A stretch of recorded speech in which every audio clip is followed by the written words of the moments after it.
Shalom, shalom. Shalom to all the Akiam and Aqua that's out there that's pushing the word in truth and sincerity. So shalom and double honors to the apostles and the elders of GMS. Continue to rule and guide us through the Spirit. I will say Ka Halal, Yahweh, Bahasham, Yahweh Shai, Bahasham, Raka Kodash. Start again, short lesson. Starting from Matthew verse 24. We start from 3. And as he sat, this is Yahweh Shai, upon the Mount of Olives, the disciples came unto him privately, saying, Tell us, when shall these things be, and what shall be the sign of thy coming, and the end of the world? And Yahweh Shai answered and said unto them, Take heed that no man deceive you. For many shall come in my name, saying, I am Christ, or Hamashiach, and shall deceive many. Right? And ye shall hear of wars and rumors of wars. See that ye be not troubled, for all these things must come to pass, but the end is not yet. Right? Before I go on further, right, he mentioned many will come in my name. But the thing is, many don't even have his name. They don't know what the true Savior name is. Right? But into him and his father is Yahweh, Yahweh Shai. So first of all, to deceive the elect will be impossible, because they were chosen and selected from the beginning. Right? And other thing is the 1/3 as well. And that is in the truth. That knows this truth. Now there's truth and then there's truth. Some have parts truth, some have 3/4 truth, some have quarter truth, some have none. And then there's us who have all truth. And then it's guided through the Spirit about the prophecies that come into the end. So we know that what is coming and what is happening right now, in the streets of America, and the COVID and the vaccination to come, and the chip to eventually come, and martial law, and troubles, and wars, and rumors of wars, etc. So this is we just following the playbook in the Most High written. And we are not surprised by these things. In fact, we are not surprised by anything anymore. But what we know, because we know that our time is short, very short.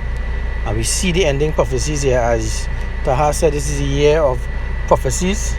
And all prophecies are popping off one by one. You're seeing chariots, you're seeing sightings, you're seeing plagues in diverse places. You're seeing locusts, you're seeing river running water. You're seeing the sun is getting hotter here in Trinidad every day. The days are shortening. Then you're hearing the uproars and rumors of wars and nation rising against nation. And you're hearing more and more religions coming out, and everybody. So this is the end. If you can't see the end, and you take it, destruction is for you. Right? Verse 7.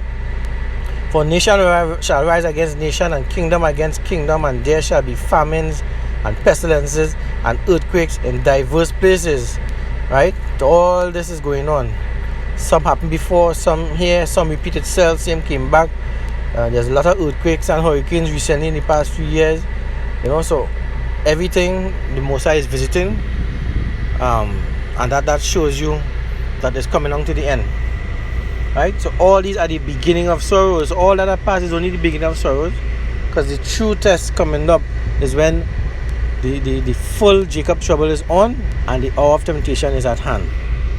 Right? And right now we're building up to that, which is going to happen really soon. It's going to happen quicker than you think. I think just a week or 2 weeks ago, a week and a half ago, Apostle Taha was doing a video concerning Jacob's trouble and what is to come. And boom, the week after, George Floyd protests, the entire United States uproars, uprising. So look how quick this thing can happen. So brothers, I would say, outside there, you have to keep strong in spirit, be not carnal minded at this time. Right? Don't lose sight, because our time is close. Right? Verse 9. Then shall they deliver you up to be afflicted, and shall kill you, and ye shall be hated for all nations for my sake. Right? And all that is coming through in different variations, different times, in different countries across the world. Is everybody have their own different affliction to face.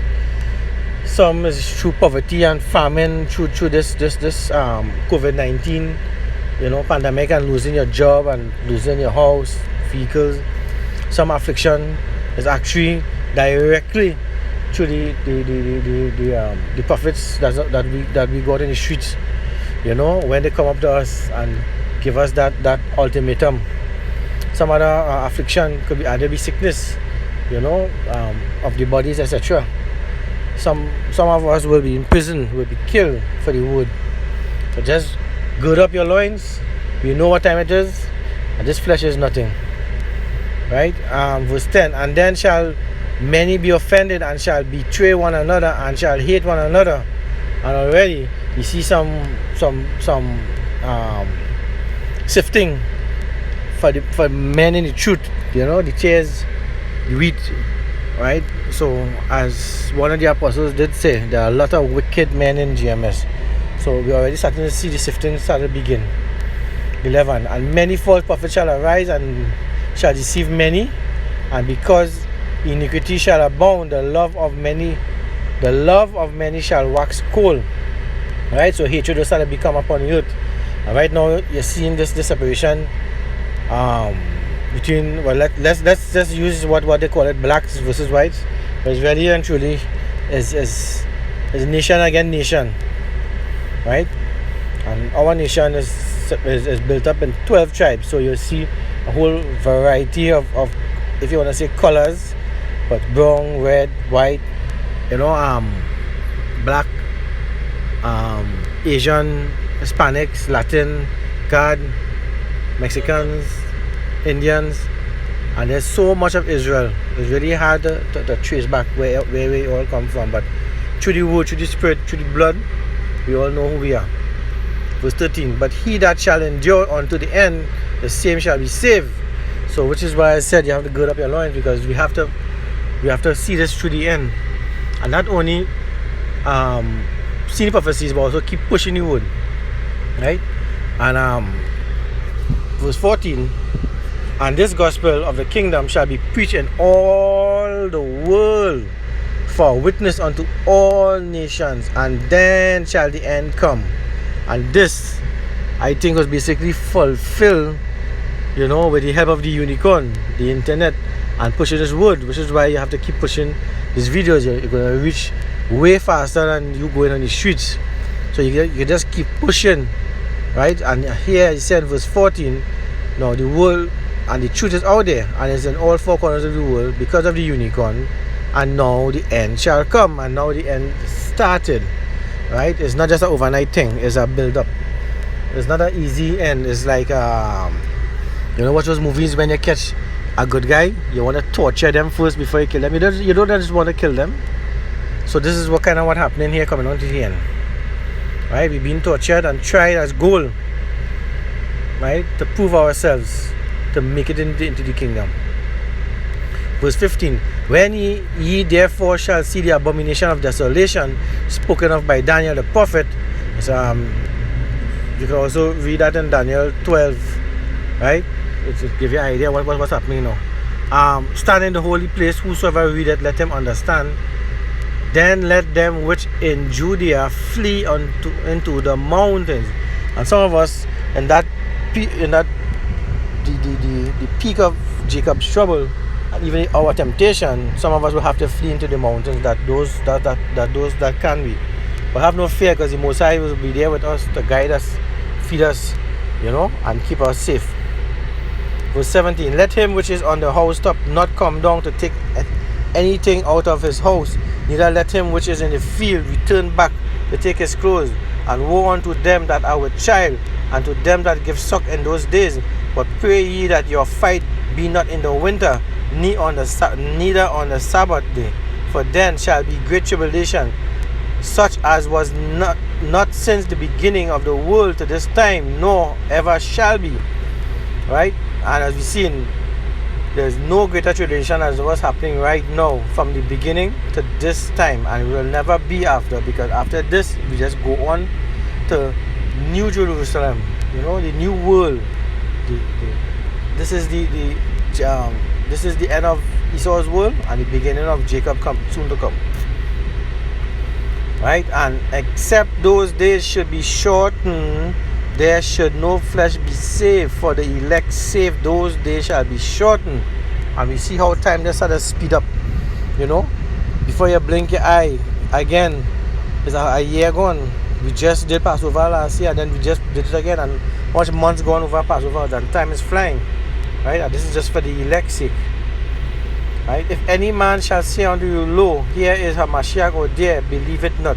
For there shall arise false Hamashiachs and false prophets, and shall show great signs and wonders, and so much. If it were possible, they shall deceive the very elect. But that was impossible. Could never deceive the elect. Right? They will see straight through. And there is many false prophets outside there. You know, there's so much other groups, but some groups, you know, calling in the wrong name and have the wrong idea of what is the mark of the beast. The mark of the beast is the microchip. You know, common sense will tell you that. You don't even have to do research. Look at what all fingers are pointing at. Right? So, behold, I have told you. Wherefore, if they shall say unto you, Behold, he is not in the desert, go not forth. Behold, he is in the secret chamber, believe it not. For as the lightning cometh out of the east and shineth even to the west, so shall also the coming of the Son of Man be. For wherever so the carcass is, there will be angels, there will be eagles, Salaki, be gathered together. Immediately after the tribulation of those days shall the sun be darkened, and the moon shall not give her light, and the stars shall fall from heaven, and the powers of heaven shall be shaken. Right?